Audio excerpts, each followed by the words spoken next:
Bonjour Gabi Kassab, Bonjour, vous allez bien? très bien. Je suis ravie de vous recevoir dans les studios de Radio Liban pour parler d'EcoServe, cette ONG que vous présidez et qui traite les déchets électroniques. Une question que peuvent se poser de nombreux Libanais à l'heure où nous croulons sous nos déchets. Qu'advient-il des déchets électroniques qui sont certes nombreux avec cette technologie qui nous envahit et qui nous pousse à la consommation, qui rend obsolètes ces petits objets de plus en plus vite? Alors, cette ONG a vu le jour il y a un an et demi. Vous qui travaillez auparavant justement dans le domaine, vous avez eu cet appel de conscience un beau matin et vous vous êtes dit, qu'est-ce qu'on fait de tous ces téléphones portables, par exemple, pour ne citer que, une fois qu'ils deviennent obsolètes ou une fois qu'ils arrêtent de fonctionner, qu'est-ce qu'on en fait? Où vont-ils? Et vous avez décidé de créer cette ONG. Est-ce que vous l'avez fait tout seul? Non, en fait, moi je suis là, un cofondateur. Mhm. J'ai un partenaire qui est aussi, qui fait partie aussi de l'écosystème de l'IT et du telco. Mhm. On a décidé parce que en fait c'est un grand challenge, ce qui était en train d'être fait au niveau des déchets électroniques auparavant n'était pas du tout suffisant. Il y avait un manque de prise de conscience. Il y avait des ONG qui traitaient ça d'une façon très aléatoire, ce qui fait que ça finissait un peu sur le marché. Alors, C'était quand vous dites des ONG qui traitaient ça de façon aléatoire, qu'est-ce qu'elles en faisaient exactement? Justement, c'est pour un peu renflouer leurs revenus. Parfois, ils les vendaient à des scrappers. Parfois, ils les utilisaient comme des pièces de rechange. Et puis le reste, parce que justement, ils n'avaient pas cette spécialisation. Nous, on vient, enfin, notre équipe ainsi que moi, on vient d'un milieu IT et telco. On a vécu le challenge des déchets électroniques auparavant sur plusieurs marchés avec plusieurs compagnies internationales on a voulu refléter ça ici au Liban parce Vous que travaillez notamment dans la région, au Moyen-Orient. Et est-ce qu'il y avait dans les pays dans lesquels vous avez exercé des solutions mises en place qui valaient de loin mieux que ce que nous avons aujourd'hui? euh, en fait le gros des pays arabes, enfin dans la région, ne sont pas vraiment ils ne sont pas assez ils n'ont pas cette évolution Hmm. dans ce traitement. Sauf que maintenant, récemment, Dubaï a commencé à prendre conscience de ça il y a eu pas mal de législations qui étaient... notre problème au Liban, c'est qu'il y a il y a des législations, mais c'est le respect de ces Bon, législations comme tous les domaines, comme dans tous les qui est domaines en problématique, l'occurrence. On a justement. les lois, mais on ne les applique pas. Oui, tout à fait. C'est Tout à ça la fait. problématique du pays. Mais que disent nos lois, justement?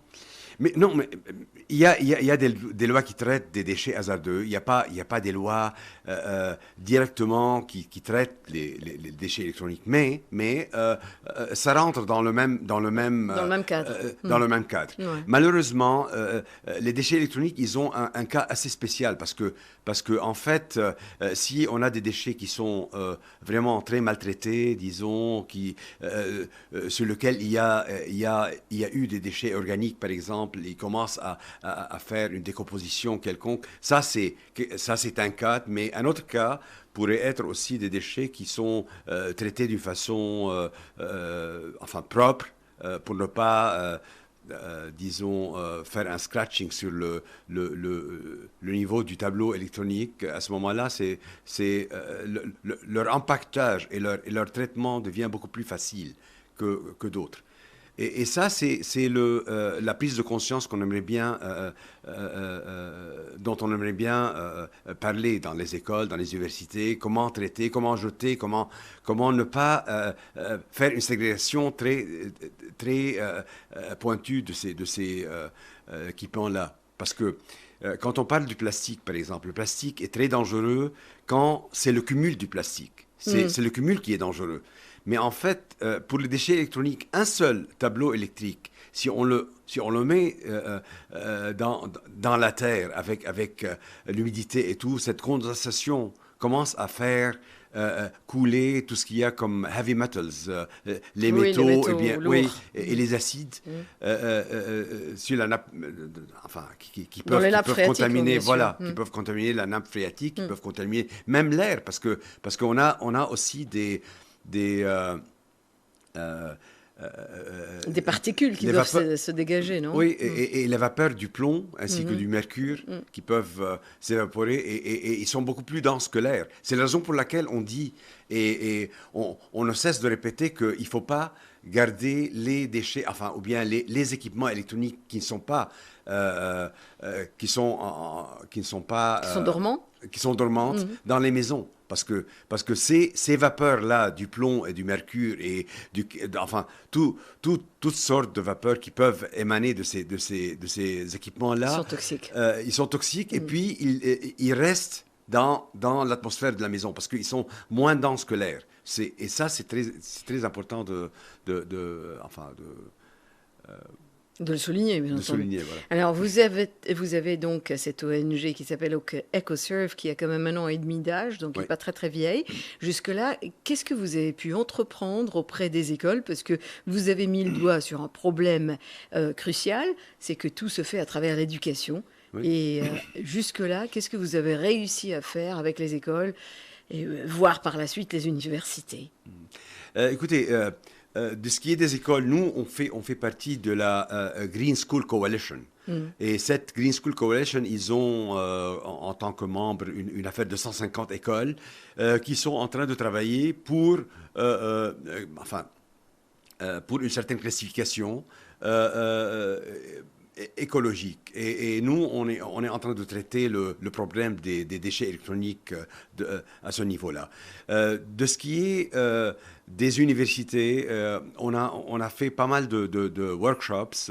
On a fait à Balamand, on a fait à la faculté de médecine, par exemple, santé publique. On a fait à la NDU, à l'USEC. On a aussi donné pas mal de conférences avec les municipalités. Par exemple, dernièrement, on a été avec la municipalité de Saïda dans un symposium, Environmental Symposium, Sustainability Environmental Symposium. Et nous, on était, EcoServe était à parler un peu de ce qu'il y a comme hazardous, ce qu'il y a comme danger avec les déchets électroniques. On a aussi fait partie de l'initiative de la communauté européenne et on a été choisi par Earthbeats dans Earth Day comme la NGO qui a le plus de chances de succès et qui a le potentiel de faire pas mal de bien, oui, de se développer, pour faire pas mal de bien pour l'environnement. Alors du coup, quelles sont les solutions que vous préconisez? Écoutez, nous, malheureusement, au Liban, on n'a pas encore les capacités de faire du recyclage en bonne et due forme. Ce qu'on fait ici, c'est du material separation. C'est séparer le matériel, le plastique. Le tri, oui. Le plastique et le fer, et le recycler auprès des industries libanaises. Et le reste, on l'empaquette d'une façon écologique et pour l'envoyer selon les conventions de Basel, utilisant En Inde, par exemple? Non, pas du tout, pas du tout. Nous, on a, justement, avant de commencer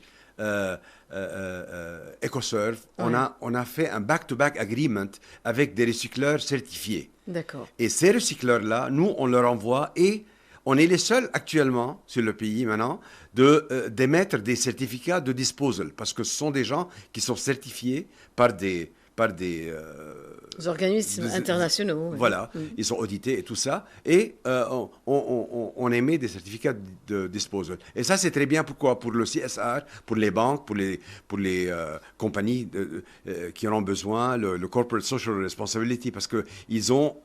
ce n'est pas suffisant de dire que voilà, moi je suis débarrassé de mes déchets électroniques. Il faudrait dire comment et qu'est-ce qu'on en fait par la suite? Voilà. Ouais. où est-ce qu'ils ont Où est-ce qu'ils fini? vont? Parce que avant, au Liban, malheureusement, et on a eu affaire à pas mal de compagnies avec lesquelles maintenant on commence à traiter parce qu'ils ont compris ce qu'on essaie de dire. Avant, ils nous disaient non, moi je les donne à tel, et puis voilà, et, je ne sais pas qu'est-ce qu'il en fait. Mais effectivement, nous, nous, on croit au fait que chaque pollueur est responsable de sa pollution. Il faudrait qu'il sache où sa pollution va, parce que c'est ça la responsabilité sociale, la social responsibility. De toute façon, on n'a plus le choix, hein. Je veux dire, aujourd'hui, chacune de nos actions a une empreinte à l'échelle planétaire. Tout à fait. C'est tout à fait. devenu un intérêt de la planète entière. C'est Tout pas à chez fait, moi, mais- chez vous, c'est partout. Oui, ce que vous venez de dire est très logique, mais malheureusement, on rencontre des gens qui sont Ah oui, enfin, qui vivent dans le éduqués. déni total. Oui, tout à oui, fait. tout à fait. They live in denial. Ouais, Ils ouais. vivent dans Dans le déni ouais, total, voilà, absolument. Alors, donc vous séparez les matières, Oui. donc de ces déchets électroniques, et puis vous empactez ce qui n'est pas réutilisable ici ou n'est Tout à pas fait, tout à traitable ici, et vous l'envoyez donc à ces sociétés qui, elles, les envoient où après? Ou en Non, fait non, quoi?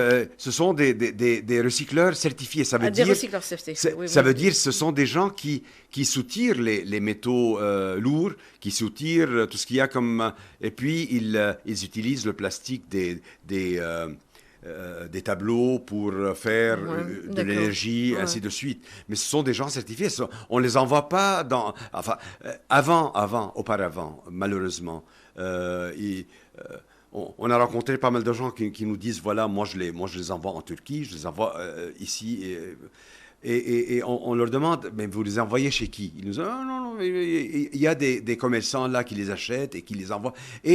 Et malheureusement, ces déchets-là finissent soit en Afrique, à être brûlés quelque part en Afrique, ou bien en Europe. Oui, pour quelques deniers en oui, contrepartie. Voilà. Ouais. Et- Mais est-ce qu'aujourd'hui, quand vous les envoyez à ces sociétés de recyclage certifiées, vous savez où ils atterrissent réellement? Dans quel Oui, pays? Où vous avez des Non, conventions non, signées? mais ce sont des gens qui le recyclent chez eux. Oui, mais où chez eux? Voilà, nous on traite maintenant actuellement avec EnviroSurf